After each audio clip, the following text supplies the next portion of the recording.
Hey, tired, what's up? It's the Culture Detective here, investigating your favorite albums, and today I'm going to be doing my second review of the day. I just finished reviewing the latest Preoccupations album a few seconds ago, and now I'm doing a review on the new Alex G album, God Save the Animals. So, Alex G, formerly known as Sandy Alex G, with a parenthesis around Sandy, is a lo fi indie rock artist, singer songwriter, and he's back with a new album.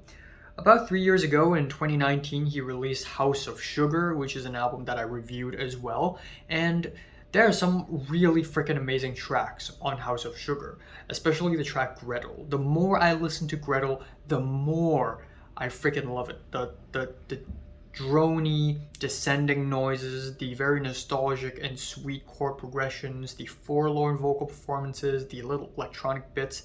It's just enchanting. It's spellbinding. I freaking love Gretel, and I'm so happy I included Gretel in my top 10 list in my top 50 favorite songs in 2019. It's amazing. If you haven't listened to it, listen to it now.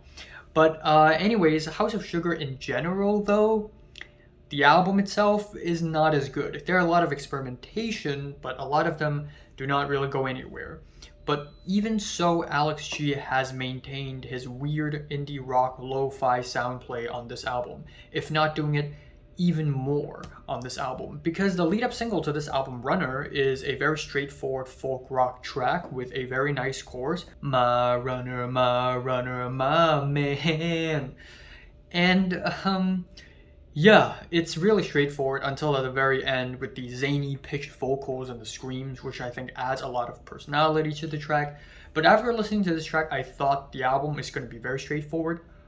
But oh boy, was I wrong. This is the only straightforward track here, or one of the only 3 tracks that are kind of straightforward and simple. The rest of this album is really weird and full of experimentation. The album opener, Afterall, is sort of a sad, sweet album opener with pitched vocals, which is done in a very eerie way, which I love. The track Mission is a melancholic indie rock song with solid pianos.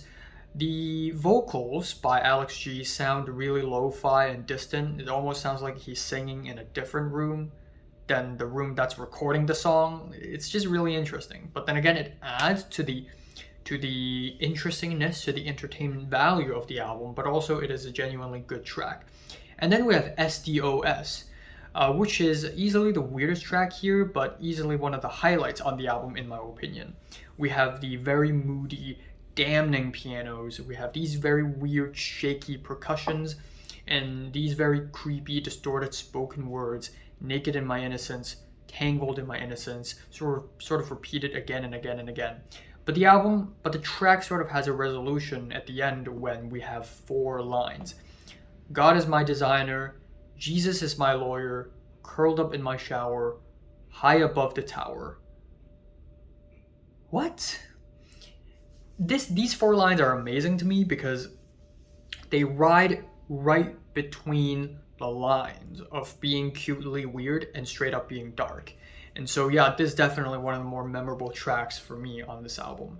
No Bitterness is a meditative indie folk track with reversed tones. It has some really weird, messy guitar and drums composition, which are sort of not in sync. And then the track ends off with this electronic auto-tune ending, which is really weird. And even though this whole track is a mess, it all comes together somehow in a weird way. And Ain't It Easy is a simplistic lo-fi rocker with some sad, detuned guitars. It's dejected, it's sad, and you know me, I love that kind of stuff. Cross the Sea is a really cerebral track where we are hit with thick auto-tunes and dense whooshes of digital noise. Not one of my favorite tracks here, but certainly appreciate the experimentation.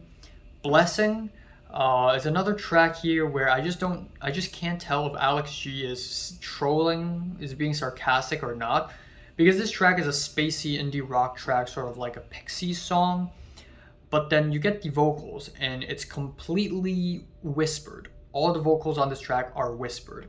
It's funny, it's entertaining, but it's also legitimately good.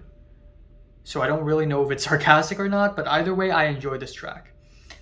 The album does get into a bit of a nosedive at this point in time, though. We have Early Morning Waiting, which is another simple guitar piano cut with beautiful strings and loud clanging pianos, but the melodies just don't stand out as much.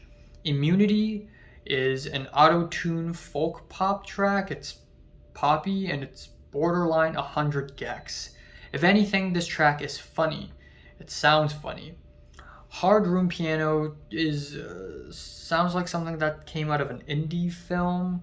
It's glitchy and distorted with the vocal samples. It's really spacey and weird, and I like the weirdness, but I guess musically it doesn't really amount to much.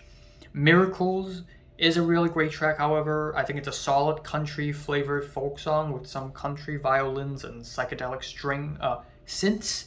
It's nostalgic, it's lovely, and it's nice. And the album ends off with Forgive, which is also a fantastic vocal-led ending. If it weren't for the singing being a little too out there, and I believe Alex G couldn't sing this expressively, this well, but still overall, I think this might be my favorite Alex G album so far. I think it has some really great tracks, and Runner is a legitimately great song. I'm giving the new Alex G album, God Save the Animals, a strong 7 out of 10. So, have you listened to the new Alex G album? For one to 10 images, rate it, like it, and subscribe if you want more. And thanks for watching.